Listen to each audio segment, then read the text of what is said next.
कौन आपण माने जानिछंती कि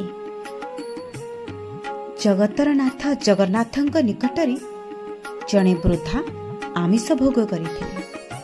तेबे ए कथाटा सुनी आपणको अडुआ लागुथिबो, किंतु यह वास्तविक रे सत। जगन्नाथଙ୍କ प्रेमरे एते विभोर रही जाइथिले जे आमिष भोग करिबाकू भी से पछेइलेनी। हाँ आज्ञा, कोरमा नामक एक बुढ़ी, से जणे बुढ़ी स्त्री लोक चम धुड़ु धुड़ु हो गलानी। थरे जगतर नाथ जगन्नाथ को देखा आसिले पुरी।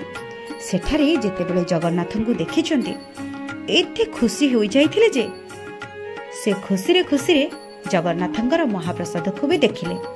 कहिले एडे सुंदर रूप, बिना मसला रे खाद्य सब खाउछंती। से मने मने भारी दुख कले, आउ कहिले ए खाद्य गुड़ाक एते तो स्वादिया है नथिबो। एमिति किछि मन भितरे कथा भाबी सीधा धाई गले तांको घर को। आउ भाबिले एडे सुंदर रूप एई खाद्य खाउछंती, मो तांका पई टिके माछ मसला करि नेबी। आउ से बुढ़ी स्त्री लोक होउछंती करमा नामक, तांको ना होछि करमा। माछ तरकारी करी एक कदली पत्र रे बांधिकी भल भाबरे नेकी आसिचंती। आउ से माछ तरकारी टिकु हाथ रे धरी 22 पाहाच आड़कू गले। उठी उठी 22 पाहाच जेतिकी जाउथांती माछर दुर्गंध समग्र मंदिर भितरे खेळेई होई गला। एक ब्राह्मण तांको हाथ को धरी पकइले, आउ कहिले ए बुढ़ी माउसी तू एथिरे कोन नै जाउचु देखा तो। बुढ़ी माउसीटी थर थर होई किछि कहिले नाही, किंतु ब्राह्मण जनक से कदली पुड़ियाटाକୁ फोपाड़ी देले।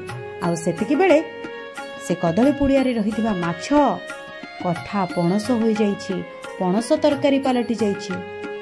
पर से ब्राह्मण जनक से वृद्धा को क्षमा मागिले, आउ क्षमा मागी पुणी थरे तांको पठाई देले जगा कालियाଙ୍କ निकटको।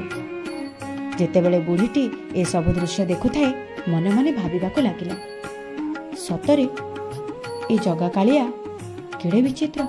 मु तो आमिष आनी आसीथिली, किंतु एथिरे आउ से आमिष नाही। सतरे केड़े चमत्कारी ए जगा कालिया। आउ सेही दिन ठारू करमा नामक बुढ़ी स्त्री लोक आमिष खाइबा छाड़ी देइथिले। हाँ आज्ञा, देखिले तो प्रभु श्री जगन्नाथंकर लीलाखिला आगरे ये मनीष तुच्छ। जय Jagannath. Bureau report, Odisha info.